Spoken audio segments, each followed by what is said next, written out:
কিংবদন্তি লিওনেল মেসিকে নিয়ে যে সকাল থেকে চাঞ্চল্যকর পরিস্থিতির সৃষ্টি হয়েছে তা আমরা সকলেই জানি। গতকাল মধ্যরাত্রিতে অর্থাৎ শুক্রবার রাত্রি 2:30 নাগাদ মেসি কলকাতার বুকে পা রাখেন। হাজার হাজার ভক্ত শীতের রাতেও মেসিকে বিমানবন্দরে স্বাগত জানানোর জন্য ভিড় জমিয়েছিলেন।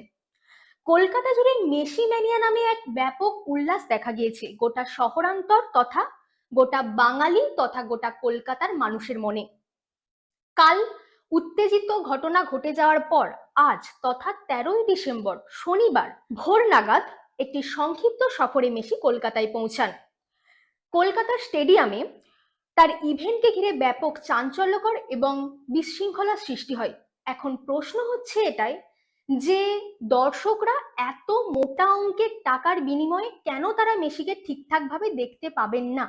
এই নিয়ে গোটা দর্শক মহলে প্রচুর পরিমাণে ক্ষোভের সৃষ্টি হয় এবং তারা চেয়ার বোতল ইত্যাদি ছোড়াছুড়ি করেন এবং তারা জোরপূর্বক মাঠে ঢুকে পড়ার চেষ্টা করেন। সেই মুহূর্তে মেসি নিরাপত্তার কারণে দ্রুত মাঠ ছেড়ে বেরিয়ে যান। তৎক্ষণাৎ তার যে উদ্যোক্তা ছিলেন শতদ্রু দত্ত তাকে ঘটনায় গ্রেপ্তার করেন কলকাতা পুলিশ।